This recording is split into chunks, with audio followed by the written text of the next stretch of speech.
Hi, welcome to the award-winning Ed Brown Show.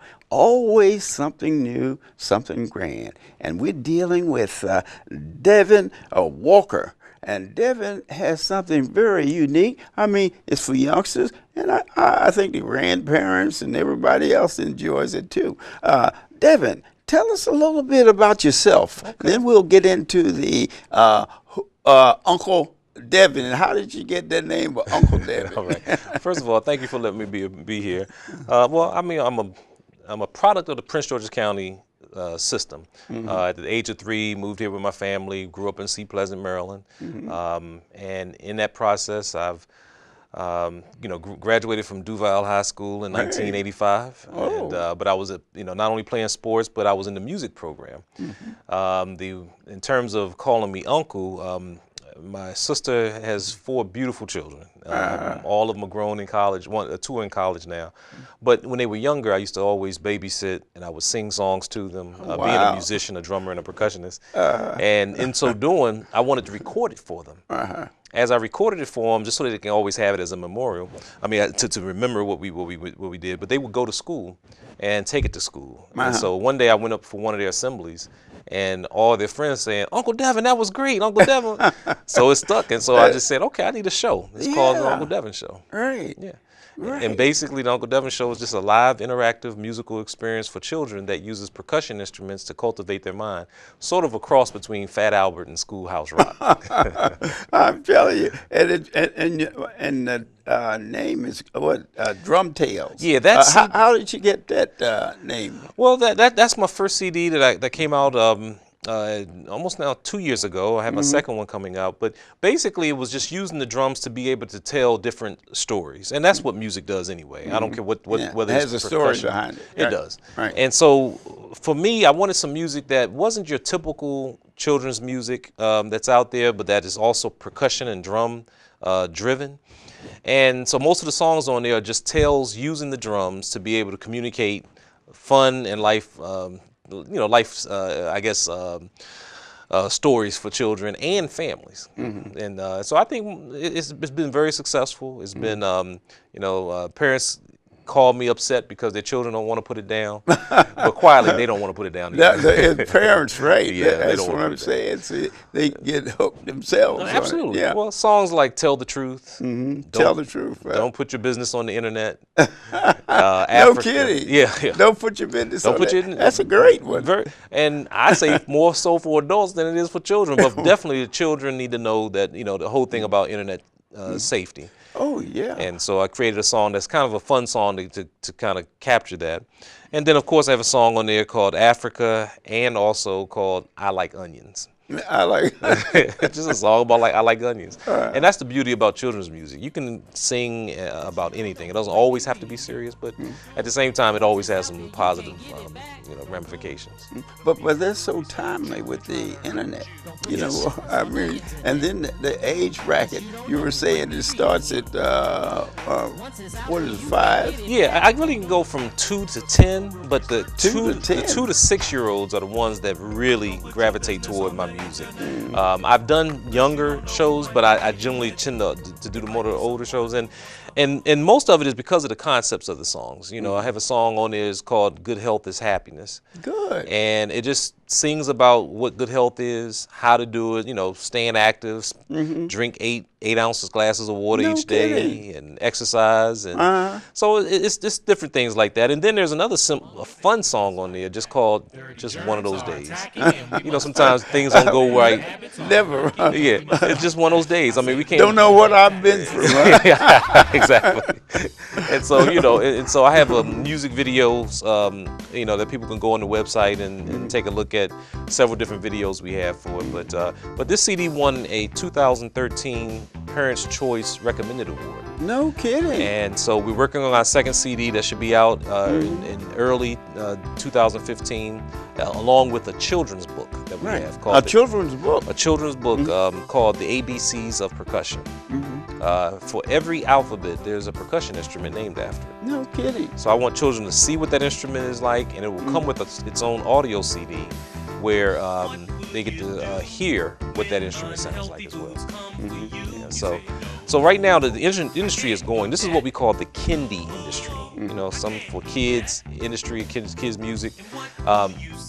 It's one of the fastest growing genres out here. But we have to do more with exposing this type of genre in our communities, because right now, especially being a black artist, we need to get more of artists of color to consider the whole children's industry. Yeah. My goal is to be able to help expose that, because I'm a jazz artist, R&B artist and all, but I don't even have time now. I'm so busy doing children's With the shows. children. Well, you know why? Because there's a need for that. Absolutely. Absolutely. And the younger the better. Absolutely. When you said 2 years old, I Yes. said, you know, I was thinking of Terrible 2. Right. Well, I love the Terrible Twos. Come to the Uncle Nevin show. The Terrible 2s. You Yes. know? And it's, If you're dealing with Terrible 2s, man, you can handle anything. that's right. And they do. I mean, and the beauty of it is when I bring instruments with me so that they can play depending on how large the crowd is.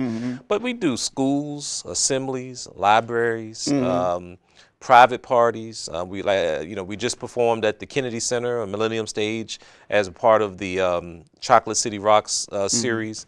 Did a live performance on a local radio station recently. So right now things are going very well, and like you say, it's needed, and we need to continue to support this, because if you don't like the negative music that's out there, you got to support the positive. You have to have something. Yeah, that's right. In place of. That's you can't right. just say, hey, just stop, you know what I mean? Then Absolutely. And then I think that your idea, the younger the better. It really is. You know, because, with the indoctrination that they're getting even more than they had before when we were growing up because of the internet. Absolutely. And that's the key. They have more exposure. Absolutely. Right. They have more exposure. And then you have control. Yes. Where before now, they have to have that exposure. And this is a great thing. Thank you. Because it moves them into the education. And just like you were talking about, the health. Yes. I mean, those are positive things. I'm sure you go through there brushing your teeth every day. Absolutely, and all yeah. that. All the hygiene issues, all of that. Yeah, it's basic things. And the thing is, coming out of college, I went to the University of Maryland, Baltimore County, and I was a student activist. And so I was organizing around the world on issues or social issues. Became an adult, started organizing in adult issues, especially when coming out of the church and all. Yeah. And then after I did both of those, I said the only area that's left for me to really organize is children. So this is giving them the foundation so that as they get older, they can be able to be receptive to many different ideas. And then you're introducing them to musical instruments. And we're not dumbing down the music either. This is not something where we're just simply doing Old MacDonald, and again, nothing against that music because that has its place. But this is you can do jazz, you can do classical, you can do gospel, you can do almost any style of music. Just happens to be catered toward children, and families. Okay, well, tell us a little bit about your the religious aspects. You have a book there concerning the religious side. Tell us about that. Well, thank you. Back in 2002, I published my first book called An Appeal to the African Church in America. Beware of False Prophets. But I wasn't speaking of people, I was speaking of money. As a political science major coming out of school, I began to realize that although I grew up in the AME Zion Church in particular, I didn't really learn a lot about the world and the ways of the world. And definitely that I didn't learn a lot about the history of Africa and this relationship to Christianity. So my book really is an exploration of my own research as I began to really go back and look at the history of the liberation theology and how theology was used to uplift humanity, social movements, and there's several different chapters. One chapter focuses on a study that I did, and I love talking about Prince George's County because most of my research at the time. It's done in Prince George's County. Prince George's County, at the Hydesville Library, long before there was internet. I used to go in and I did a study on the top media outlets, the top international oil companies and the top defense contractors. No kidding. And I looked at all their board of directors, and I wanted to show the relationship that all of them were connected at the top in some form or fashion. You know, my wife, she always says that. She said, you know, they have these different things that they're selling and different things. He said, but she said at the top, all of them working together. They all collect. And what I determined was that there were less, at the time, there was 5 families that controlled over 80% of all the media.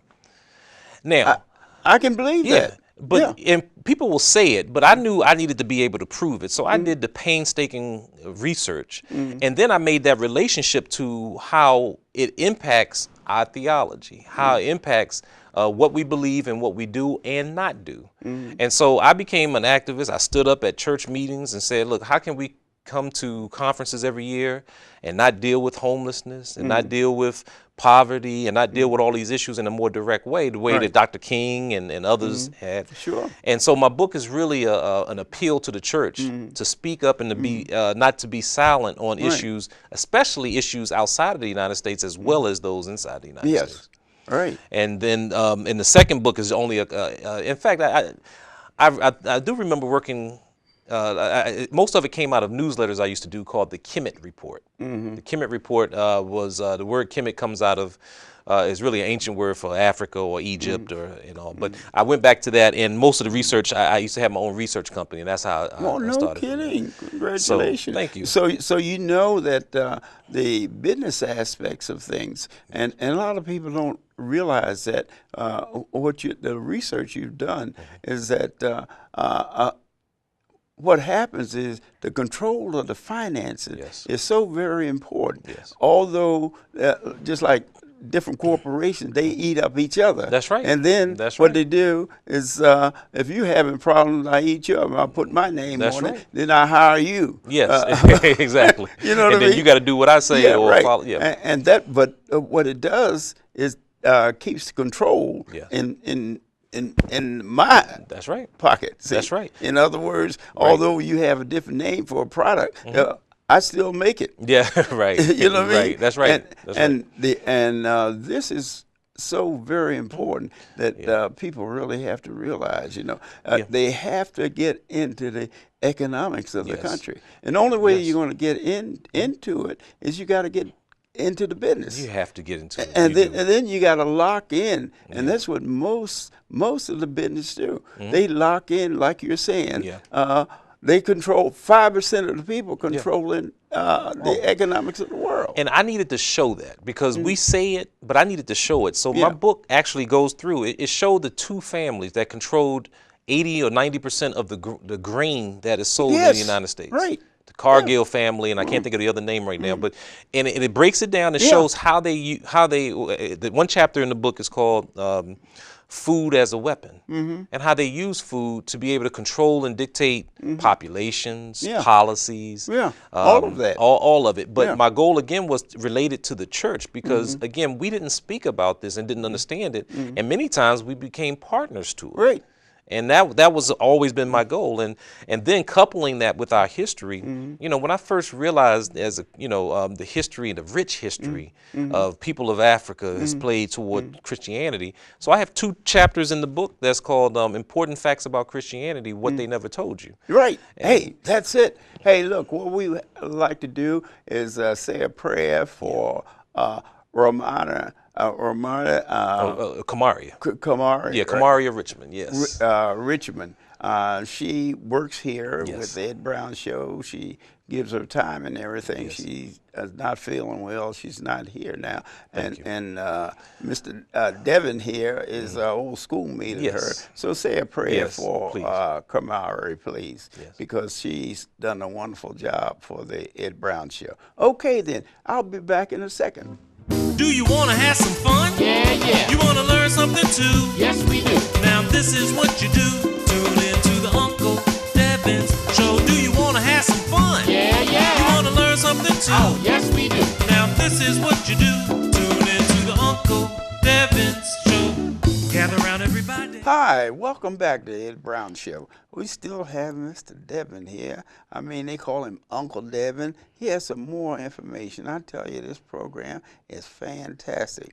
Devin, tell us a little more about the expansion of this program into the school system. Okay, well, you know, I'm a teaching artist. I went through the Teaching Artists Institute through the Young Audiences Arts for Learning out of Maryland.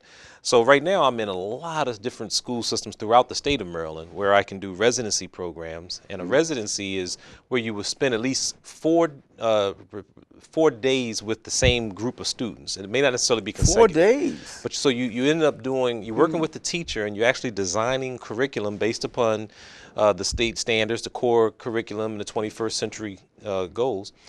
At the same time, I can do assemblies and workshops. And one of the areas we're really trying to get into is Prince George's County. I do a lot in Baltimore, Anne Arundel County through Young Audiences. I just recently got accepted to do music for Montgomery County. But Prince George's County is my heart because I'm a product of Prince George's County. The music program starting in middle school for me, at the time it was called Roger B. Taney Junior High School, but now it's called Thurgood Marshall Middle School. And then at Duval High School. Those are the programs that gave me my true foundation in music, from symphonic band to jazz. And it's part of my goal to give back. And so we're hoping to find even more ways that we can get into the school systems to share our knowledges and also to teach young people now to go into a career as a teaching artist. So it's a brand new field for the most part. Well, that's what I was thinking. I've never heard of that position. Yes.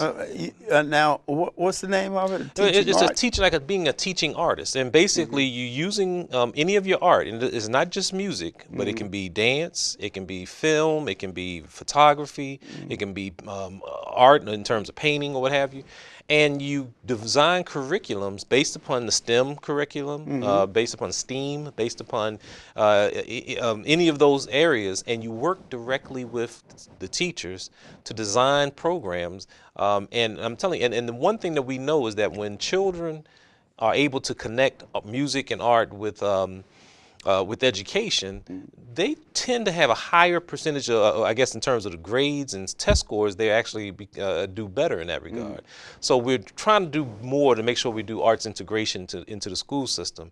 When I was younger, I'm grateful that I had it, but they started to do away with a lot of the school programs, and it started to dissipate a little bit. And so I want to try especially the arts. Absolutely. Yeah, and music. Yeah, I remember music was part of the curriculum. It was huge. It was art once. and music, and now it's disappearing. Absolutely, and there's a resurgence to bring that back, and there's statistics to show the benefits of that. So we do a lot of work in the schools, in libraries. Last year I had the opportunity to be part of, did a few libraries in Prince George's County, but also part of the summer reading program for Loudoun County, for DC, for Prince William County. And then right here in Prince George's County, and a lot of your audience may remember me from a lot of the summer camps through the Maryland Capital Parks and Planning Commission. Yes. Right. So there's a lot of opportunities there that we want to be able to come out and use our music to educate and to have fun, and that's really the goal of what we do. And see that the atmosphere that you operate in, it generally increasing the attention span of the youngster, because it has a story, but in the way that it's presented is very crucial. Thank you. And it's part of the oral tradition of almost any culture, but definitely within the African culture. You use stories to be able to reinforce general principles, and every society has always had it, and music gives us another option, not even another option, another venue to be able to instill universal principles. Well, what about the introduction of the instrumentation?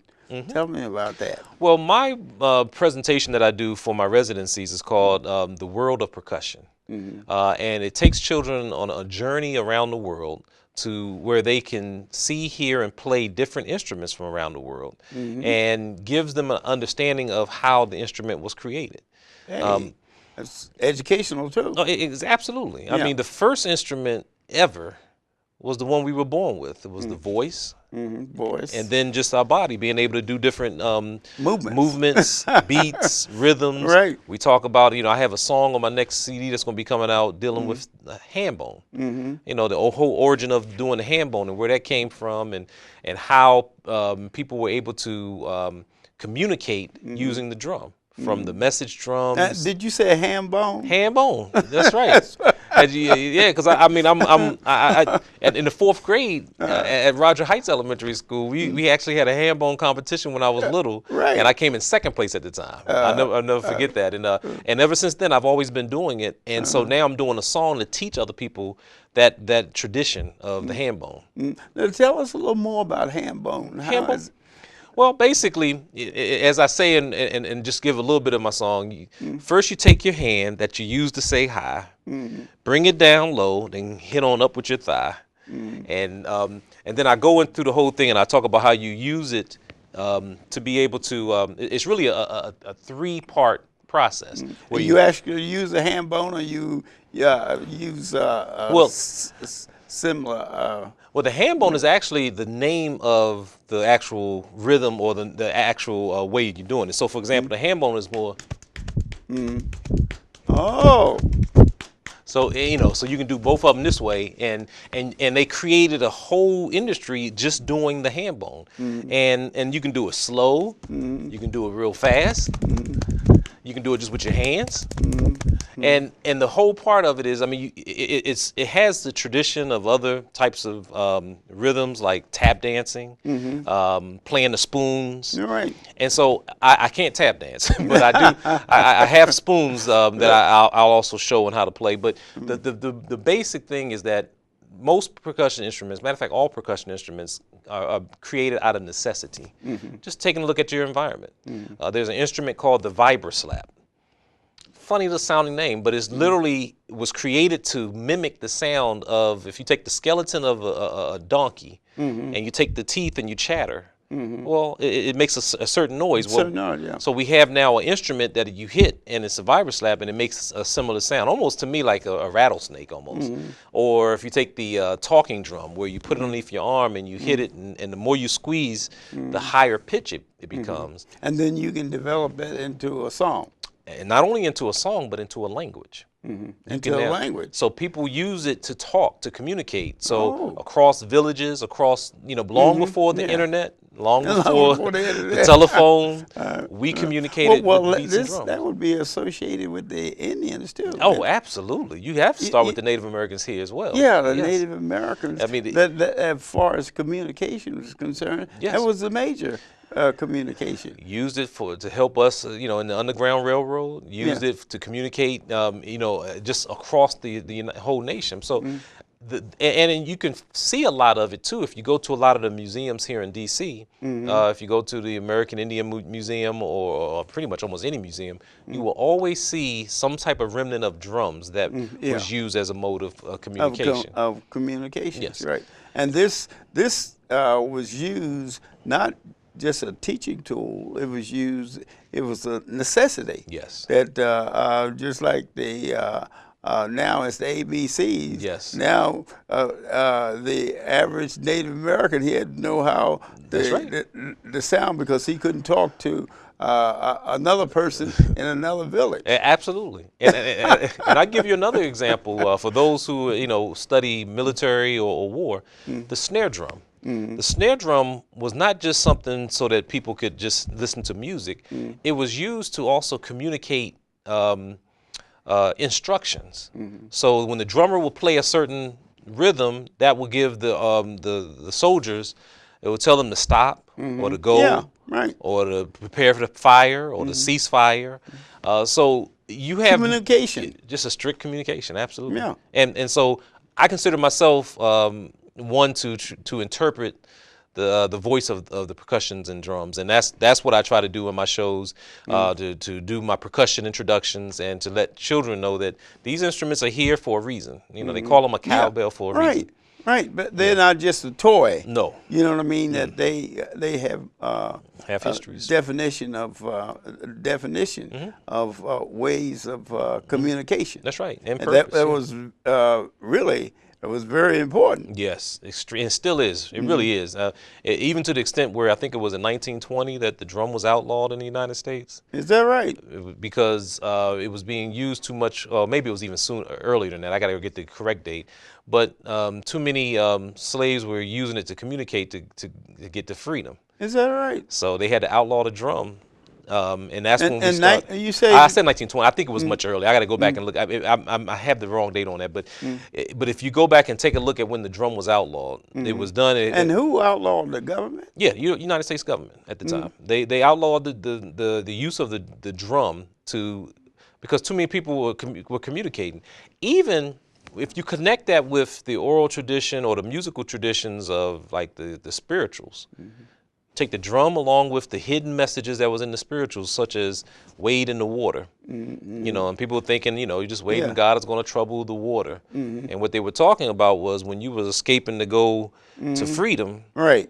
And, you know, and they started to sick the bloodhounds on you so that they can find you. You wait in the water. And the bloodhounds they can't sniff through water. Can't sniff the water. So they just sling that all the way up and down the trails when people were escaping. Yeah. So we used those means. We were using the secret codes and blankets and you know, I mean, just ingenious ways that we were using different things, and that the proponents for slavery were trying to use to outlaw. But then we'll come up with something like the ham bone or something like that to continue the tradition. Yeah, that's very educational. Of course, people think in terms of when you hear that song, wade in the water. It was just a spiritual, entertaining thing that people use, but it was practical. That's right.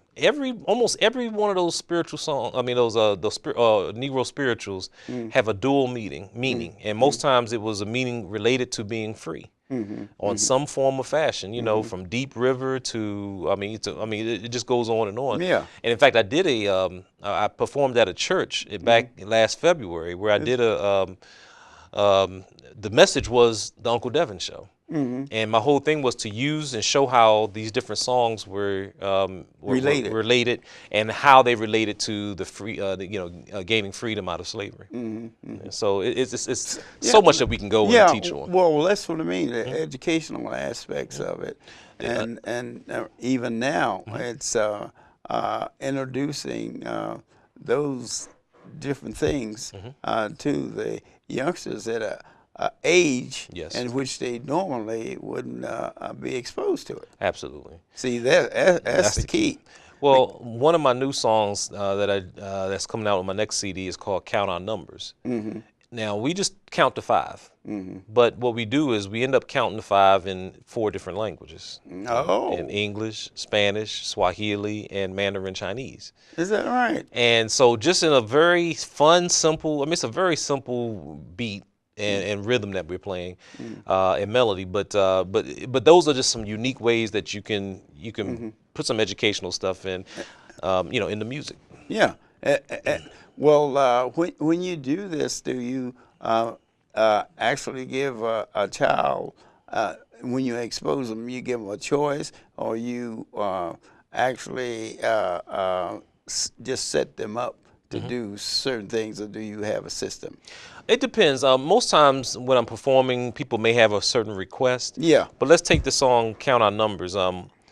I always have a segment where I ask a child or anyone in the room if they have a different language that they want to count to 5 in. No. And so, and I've been everywhere where we've had, our friends from the Ethiopian community come out and do it in their language. No kidding. I've had Arabic. I've had, and so I'm learning while they're learning. And the other thing is, most parents will get up and do it because they can't, and so it makes it a nice family environment. So, and then the last thing is that we do.